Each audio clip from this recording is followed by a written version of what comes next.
Então aqui vimos um híbrido de girassol. Ele, na sua semeadura foi usada na densidade de 17 grãos por metro linear, mais ou menos, em torno disso, no espaçamento de 17 centímetros. No decorrer da cultura, então, antes da aplicação de ureia, que é realizada de 4 a 6 folhas, na aplicação de ureia foi utilizado 100 kg por hectare. Foi feito o ralhamento, então, deixado essa densidade que era de 17 centímetros de espaçamento, tornou-se a ser 34, foi retirada a linha do meio. Então, a aplicação de ureia. Após a aplicação de ureia, foi realizada uma aplicação de fungicida e inseticida. É importante também a gente falar que a aplicação de inseticida e fungicida sempre é feita antes da diferenciação floral do girassol. Também o girassol necessita bastante do nutriente boro, o qual também deve ser atribuído à planta antes da diferenciação floral. Então, a inflorescência do girassol, no tipo capítulo, ela ocorre o enchimento de grãos de forma espiralada de fora para dentro, ou seja, sempre a parte de fora vai estar mais adiantada no enchimento que a parte de dentro. Ela não enche, ela enche gradualmente de fora para dentro. E pode ver um pouco mais perto aqui, a gente pode perceber que na parte de fora já tem o grão aqui, o indício do grão formado. Ó. E na parte de dentro ainda não. Ó. Bom, é isso aí. A gente também pode comentar que foi um ano não muito bom para a cultura do girassol, apesar da época ser mais ou menos a certa de implantar aqui na nossa região. Foi um período de bastante frio, em setembro, outubro, novembro é frio ainda, e com isso o girassol atrasa o seu desenvolvimento. Aqui a gente tem a cultura da triticale, o qual o seu manejo é extremamente parecido com o trigo. Na sua semeadura foi utilizada a densidade de cerca de 30 grãos por metro linear, no espaçamento também de 17 centímetros. Ela, quando começou o perfilhamento, foi realizada adubação nitrogenada com ureia, cerca de 100 kg por hectare. E logo após isso foi realizado o manejo de dessecação de plantas daninhas de folha larga com o herbicida Alai. Após isso, então, foi realizada uma aplicação de fungicida e inseticida. E na semana passada, quando começou a apertar um pouco as doenças, foi realizado mais uma. Porém, como já é um período mais tarde, já estamos em novembro, a pressão das doenças nela é bastante elevada, não está conseguindo fazer um controle eficiente. Bom, aqui temos um mix de cobertura com aveia preta e tremoço. O tremoço sofreu bastante por causa das geadas, podemos ver que ele está bastante judiado. A geada afetou bastante ele, mas é uma boa opção para cobertura de solo. E a gente pode ver que a aveia sobressaiu nele e ganhou altura, ele ficou por baixo e ele faz uma boa cobertura de solo. Aqui a gente tem uma densidade baixa porque várias plantas morreram por causa das geadas de julho, agosto. E ele é uma boa opção para a gente ter uma cobertura de solo no inverno, reduzir as plantas daninhas e agregar biomassa no nosso solo.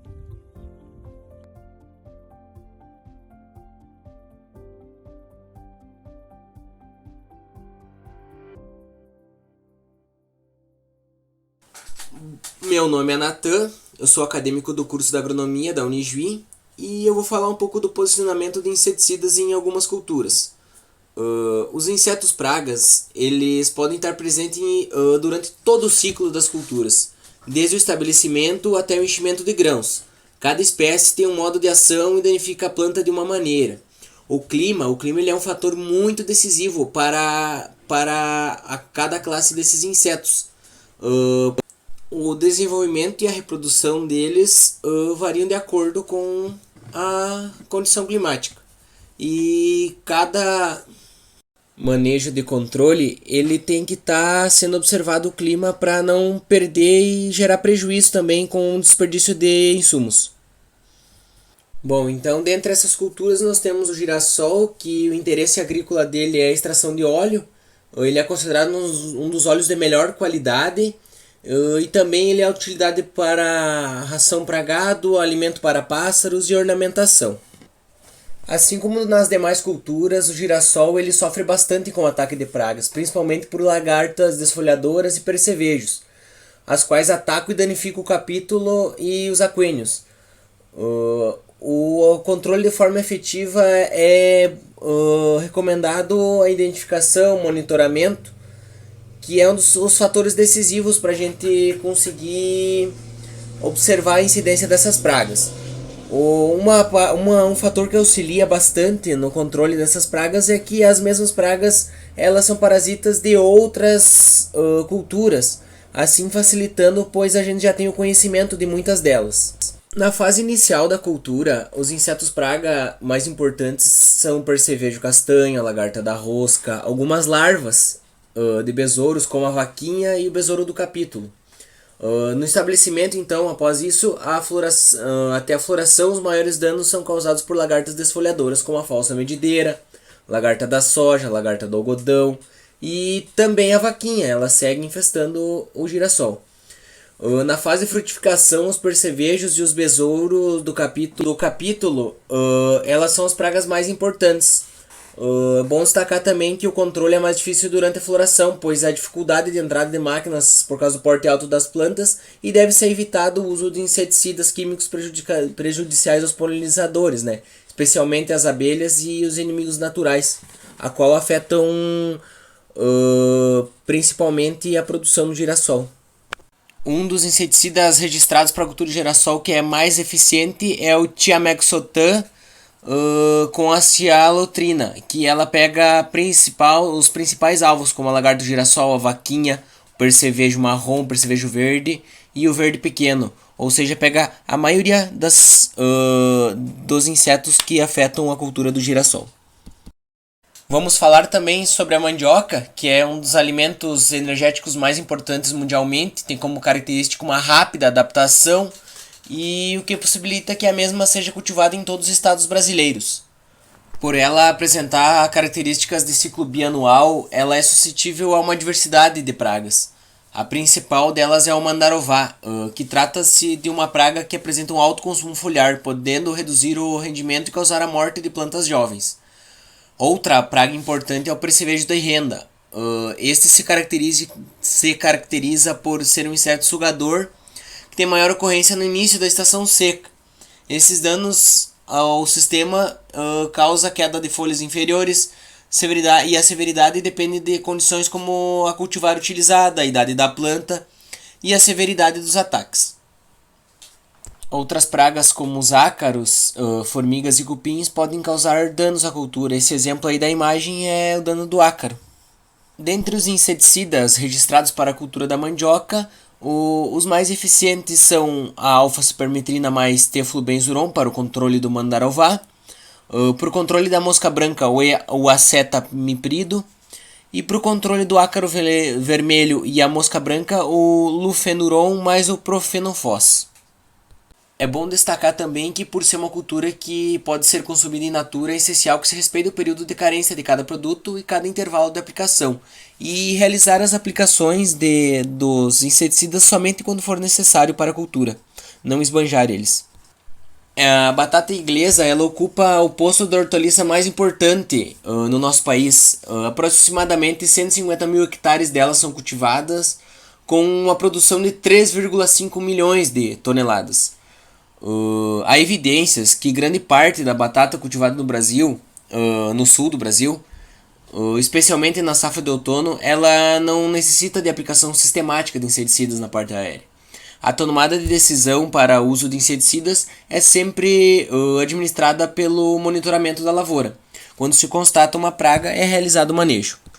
Como as pragas mais importantes da cultura da batata, a gente tem a vaquinha, os pulgões, a mosca minadora, a traça da batatinha, a cigarrinha, a mosca branca, a lagarta da rosca e o burrinho. O controle efetivo desses insetos, eles são realizados pelo ingrediente ativo clorataniliprole, mais cialotrina e abamectina. Bom, atualmente então o Brasil é o maior produtor de cana. A cana é utilizada para fazer a extração do açúcar e do álcool, utilizado o álcool na maioria das bebidas consumidas e também para o abastecimento de veículos, né? Atualmente a broca da cana ela é considerada a praga mais importante da cultura. As cigarrinhas das raízes, além de nematóides, também afetam. Essa aí é uma broca da cana, então ela prejudica muito a cultura.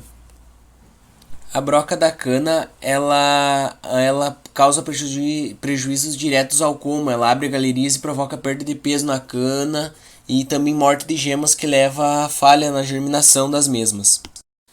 A flubendiamida é o princípio ativo mais utilizado para o controle da broca da cana. A cialotrina mais diamectosan também é utilizado para a broca e ela pega também a cigarrinha das raízes e cupins, gorgulho da cana e outros insetos que atacam a cana-de-açúcar.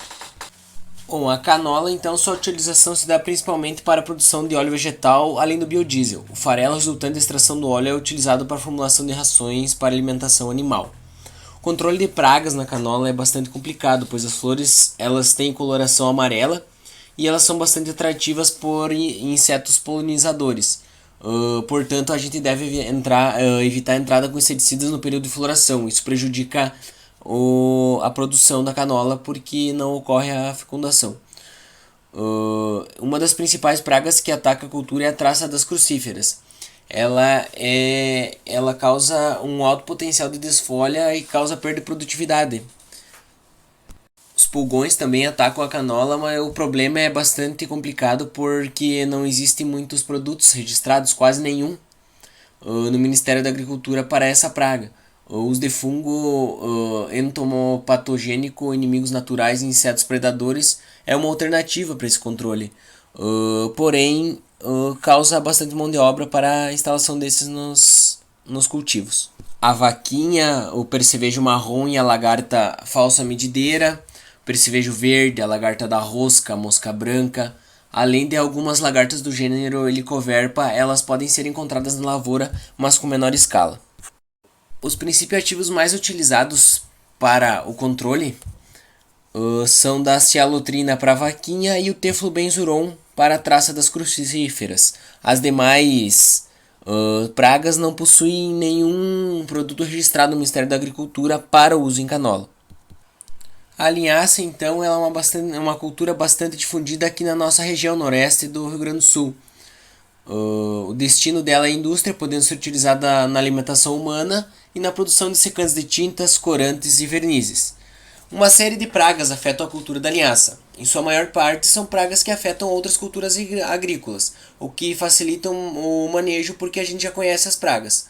O principal causador são lagartas desfolhadoras. Destas lagartas, as principais são a Helicoverpa, a falsa medideira, a medideira, e o controle delas são realizados com a cialotrina, o teflubenzuron e o diflubenzuron. Os cereais de inverno, eles são muito similares uns aos outros. Eles são uma classe de culturas muito importantes, principalmente aqui na nossa região sul do Brasil. O trigo, ele é uma espécie originária da Mesopotâmia. A cevada, por sua vez, ela tem origem no Oriente Médio. O centeio não possui dados que comprovam a sua real origem. Triticale é uma espécie através do cruzamento do trigo e centeio, é um híbrido, onde se buscou a qualidade de grão e a rusticidade de centeio. Todas essas culturas elas apresentam boas características no grão e são amplamente utilizadas para alimentação humana e também empregadas como forragem e alimentação animal. Dentre as principais pragas que atacam são os pulgões e as lagartas desfolhadoras. Os pulgões eles são insetos sugadores que ocorrem durante todo o ciclo da cultura, causando danos diretos na sucção da seiva e também indiretos transmitindo toxinas e podendo ser vetores. Já as lagartas desfolhadoras elas são pragas que afetam o metabolismo fotossintético das culturas. As mais importantes na cultura é a Pseudaletia adúltera e a Pseudaletia sequas, e o complexo todo das Spodopteras. Existem também alguns percevejos, mas conhecidos como barriga verdes, mas eles são mais não são, no ataque deles não são tão grandes. Eles atacam mais no emborrachamento, mas só se o clima ajudar. Os princípios ativos então que são mais eficientes são o clorpirifos. Ele é um inseticida de contato, qual pega todas as podópteras, pega os pulgões, todas as lagartas no caso. O teflubenzuron e a alfa-cipermetrina, elas são um inseticida mais de residual, ao contrário do clorpirifos que é de contato. Os inseticidas de residual, ele deixa um residual de 10 a 15 dias na cultura, para assim insetos posteriores tornar a alimentar desses inseticidas e não resistirem.